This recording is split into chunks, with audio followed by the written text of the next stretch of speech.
Pemirsa Intens investigasi. Munculnya ruam dan kulit melepuh akibat Stephen Johnson Syndrome yang menyerang Kartika Putri sempat memantik Dr. Richard Lee untuk angkat suara. Ya, selain menelisik soal dugaan penyakit yang diidap Karput, Dr. Richard Lee pun juga sempat melayangkan sindiran tajam kepada istri Habib Usman bin Yahya tersebut yang ternyata memilih berobat ke Singapura daripada di tanah air. Menurut Dr. Richard Lee, Karput seharusnya lebih memilih dokter di Indonesia, mengingat banyak yang beragama Islam. Sedangkan di Singapura, banyak yang non-muslim, bahkan tidak bisa mengaji. Lantas, benarkah setelah kembali ke tanah air dan kondisinya pun kian membaik, Karput pun siap bertemu dengan Dr. Richard Lee? Dan benarkah di balik kabar penyakit Stephen Johnson yang diidapnya, Kartika Putri pun sudah siap untuk kembali menjalani program hamil anak berikutnya?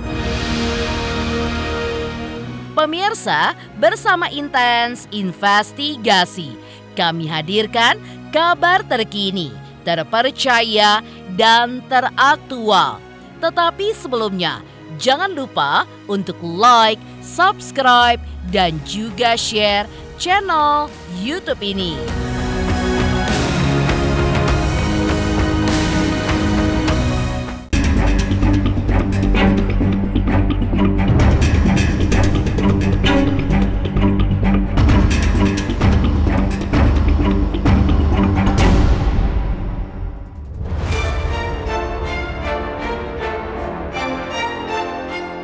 Sekembalinya ke tanah air, pasca pengobatan yang dijalaninya di Singapura, Kartika Putri pun akhirnya angkat bicara terkait sindiran tajam yang sempat dilontarkan oleh seterunya Dr. Richard Lee kepadanya. Ya, dokter kecantikan itu sempat menyindir Karput yang lebih memilih untuk mengobati penyakitnya kepada dokter-dokter di Singapura yang non-muslim dan tidak bisa mengaji, daripada dokter-dokter di dalam negeri yang banyak beragama Islam dan pandai mengaji. Kartika Putri pun akhirnya membalas sindiran itu dengan memberi pesan menohok kepada seterunya itu agar bisa lebih berempati dan tidak mengolok-olok terhadap dirinya. Tidak melakukan hal-hal yang mereka tuduhkan.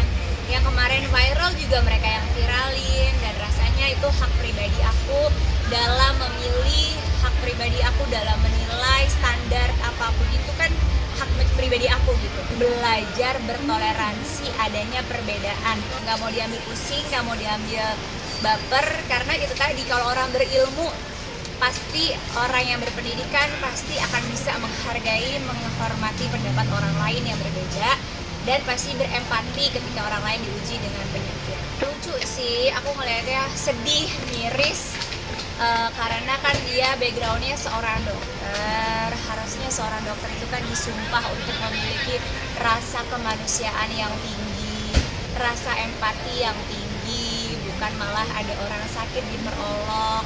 Lalu lucunya lagi mempermasalahkan kenapa aku berobat ke Singapura, apakah dokternya bisa ngaji. Itu kan terlalu nyinyir ya. Kriteria dalam memilih dokter itu kan yang paling penting dokter yang tepat. Ketika aku punya masalah dengan kulit, dokter dermatologi gitu. Kok disangkut pautin dengan mengaji, itu buat aku udah sarah banget lah. Dia juga orang yang berpendidikan kan, katanya kontennya konten edukasi, tapi kok ucapannya tidak mengedukasi masyarakat sehingga menjadi opini negatif ke arah yang nggak baik. Aku tuh bingung juga ya kenapa berobatnya ke Singapura ya, soalnya kan teman-teman dokter di Singapura kan kata-kata kan non-muslim ya.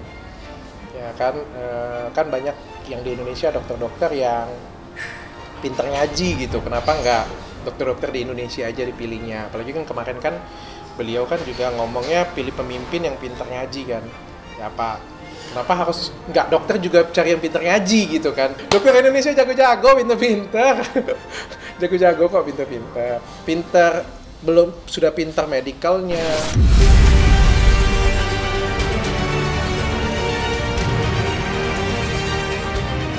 Sindiran tajam Dr. Richard Lee sepertinya mengguratkan ketidaknyamanan dan kesakitan tersendiri bagi artis berusia 33 tahun tersebut. Tidak heran jika Karput membalas sindiran itu dengan meminta Dr. Richard Lee introspeksi diri, serta jangan merasa sebagai pihak yang dizolimi. Lantas benarkah di balik semua perseteruan yang kembali tersulut di antara mereka, Kartika Putri pun justru siap bertemu dengan Dr. Richard Lee untuk tabayun?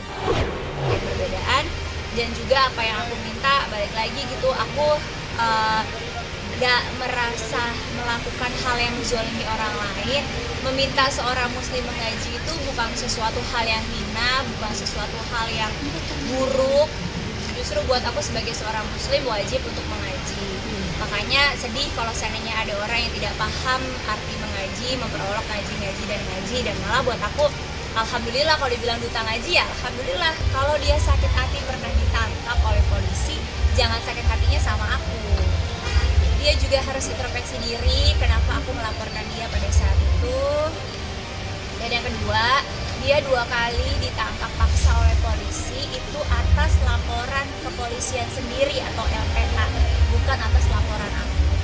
Gitu. Dan juga jangan merasa seperti terzolimi gitu. Padahal dia juga pernah mau memenjarakan aku dengan melaporkan aku 2 kali di Palembang. Tapi laporannya nggak jalan karena memang tidak ada cukup bukti gitu, dan harus tarik ulur lagi lurus bahwa aku melaporkan itu dulu karena dia tidak berhenti membawa nama aku dan mencemarkan nama baik aku di media sosial. Jangan pernah lupa track recordnya gitu. Jangan seakan-akan sekarang merasa terzolimi, bahkan menzolimi aku dengan bulian-bulian di saat aku sakit gitu. Sayang sumpah kedokterannya, sayang banget yang katanya mau mengedukasi, tapi kok terkesannya malah kurang mendidik masyarakat. Saya nggak merasa ribut dengan siapapun loh Mbak. Saya tidak pernah berkomentar apapun lagi tentang beliau ya. Justru beliau yang selalu mengusik dan mengganggu kehidupan saya. Lalu beliau bilang, iya kasus saya itu sudah diberhentikan. Sejauh ini saya sudah melaporkan kok Hakim Tamtama atas putusannya. Sebenarnya kalau mau saya jalani lagi, masalah itu masih bisa terus berlanjut kok gitu. Tapi saya memilih untuk tidak. Bukan berarti masalahnya sudah selesai, belum loh, masih bisa itu diaktifkan lagi kalau saya membuat laporan lagi. Jadi saya merasa saya nggak pernah mau cari ribut gitu loh, yang nyolek saya terus kan sebelah sana. Iya ya Kak.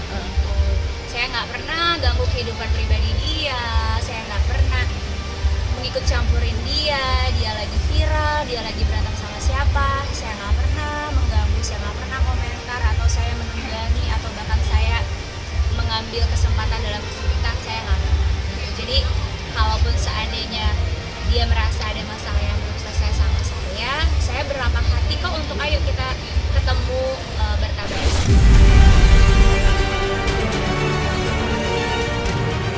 Selain Dr. Richard Lee, ternyata netizen pun sempat ikut menghujat Karput terkait keputusannya berobat ke Singapura. Akan tetapi, Kartika Putri pun mengaku tidak mau ambil pusing. Karena di luar hujatan netizen, ia pun justru banyak mendapatkan dukungan dari para fans dan juga sahabat-sahabatnya. Komentar netizen itu kan ada yang menggiring opini. Iya. Gitu. Sebenarnya ada yang mengarahkan ke arah sana. Kalau aku pribadi sih ngapain diambil pusing ya. Orang-orang yang berpikiran seperti itu berarti wawasannya kurang luas, pengetahuan kurang luas, dan pastinya kurang punya empati, kurang punya rasa kemanusiaan yang tinggi. Nggak perlu aku kecil hati, karena yang paling penting adalah orang-orang yang terdekat aku, sahabat-sahabat aku, Masya Allah, Tabarakallah, perhatiannya udah sangat luar biasa menghubungi aku, baik itu secara langsung atau enggak, ketemu dan lain sebagainya. Malah kayak ada perhatian luar biasa di kehidupan nyata gitu. Ngapain aku fokusin kehidupan dunia maya yang aku nggak kenal, aku juga nggak tahu itu buzzer atau bukan, aku nggak tahu juga itu oknum-oknum yang netizen yang seperti apa. Buat aku, kalau orang yang berpendidikan pasti akan menanggapi sesuatu itu dengan hal yang berilmu, pakai ilmu, dan pakai hati nurani. Menepikan kesiapan Karput bertemu Dr. Richard Lee untuk bertabayun. Lantas, seperti apakah ketegasan Dr. Richard Lee yang mengaku tidak akan memaafkan Kartika Putri atas prahara hukum yang terjadi di masa lalu. Hai guys, aku Denisha Resta. Jangan lupa kalian saksikan Intens Investigasi setiap hari, sehari 5 kali. Jangan lupa like, comment, subscribe.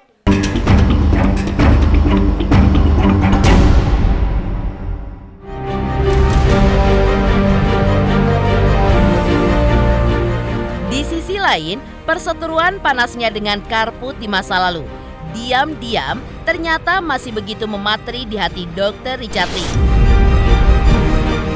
Hal itu pula yang membuat dokter kecantikan yang juga merangkap sebagai konten kreator itu seperti memiliki dendam kesumat kepada Karput dan enggan untuk memaafkan seterunya itu. Apalagi Kartika Putri pun juga belum meretas kata maaf atas insiden yang terjadi dulu. Kalau ada yang ngomong dengan saya, dok, dokter kemarin posting nggak memaafkan atau kayak senang, sebenarnya aku nggak senang sih. Siapa sih yang senang dalam penderitaan orang lain? Tapi kalian juga harus tahu bahwa hatiku juga terluka. Aku 2 tahun punya perkara hukum dengan dia dan itu nggak ringan. Namanya orang musibah ya, aku nggak boleh sebenarnya bersuka cita ya. Tapi kan di dalam diriku juga bagaimanapun juga ada kepedihan ya, ada kepahitan ya. Ada masalah yang luar biasa. Kalau ada yang ngomong, wah Dr. Richard nggak maafkan, kalian nggak tahu. Dulu aku 2 tahun bermasalah hukum disiksa habis-habisan. Bahkan aku pernah dipenjara. Aku pernah dijemput paksa dari Palembang ke Jakarta, dijemput, diculik, hilang. Satu kali aku pernah dimasukin ke sel paling dalam. Coba kalau kalian ngerasain di sel seperti itu punya. Dan setelah aku menang pra-peradilan, aku menang semua kasus hukum, kata maaf pun aku nggak pernah dapet. Jadi kalau ada yang ngomong, dok maafin aja, orang dia aja nggak pernah minta maaf. Dr. Richard Lee juga tidak menampik jika sakit hati mendalamnya kepada Kartika Putri dipicu karena ulah seterunya itu yang sempat membuat dirinya dipermalukan di ruang publik lantaran sempat dijemput paksa oleh polisi serta dijebloskan ke dalam penjara. Wajar sih di dalam hatiku tuh kayak ada rasa sakit, rasa pedih kayak gitu ya. Makanya kayak kemarin kan ada video yang aku upload, ya itu video kemarahanku waktu tahun 2022 kan, dimana aku bilang aku nggak akan memaafkan siapapun yang sudah melakukan aku seperti ini. Meskipun aku nggak balas, aku punya kesempatan untuk kasih balasan hukum pada waktu itu. Aku laporin balik bisa, atau kan aku sudah menang pra-peradilan, tapi aku nggak lakukan. Aku juga manusia biasa, kalau Tuhan maha pengasih, maha penyayang, maha mengampuni, aku bukan Tuhan. Jadi aku ya ada kayak berdoa juga, ada hukum di atas hukum di Indonesia.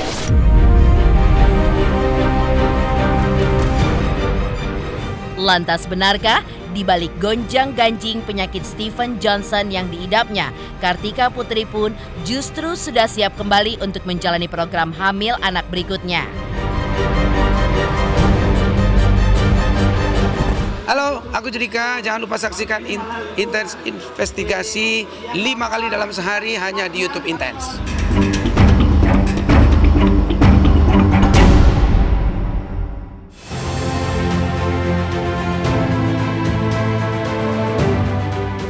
Diam-diam, kesembuhan yang dialaminya membuat Karput pun bersiap untuk membuat gebrakan besar dalam hidupnya dengan statusnya sebagai istri dan juga seorang ibu. Ya, ternyata Karput sudah siap untuk kembali memiliki anak dengan menjalani program hamil. Lalu, bagaimanakah persiapan Kartika Putri dalam menyambut Ramadan yang sudah di depan mata? Lalu seperti apa pula persiapan putri cantiknya Kalisa Putri yang kini menapaki usia 4 tahun yang akan mulai belajar berpuasa untuk kali pertama?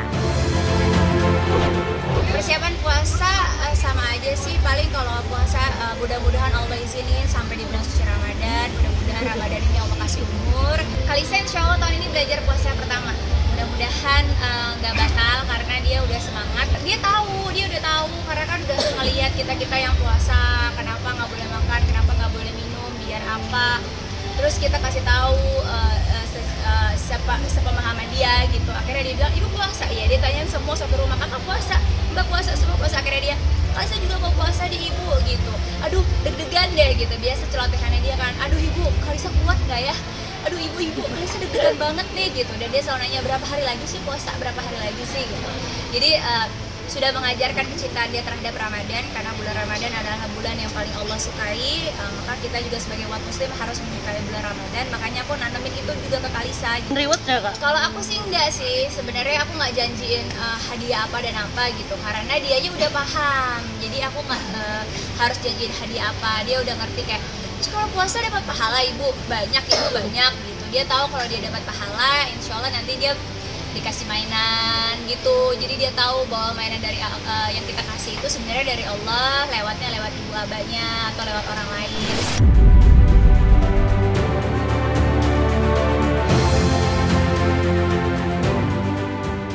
Demikian pemirsa, kabar terkini, terpercaya, dan teraktual yang kami hadirkan hari ini.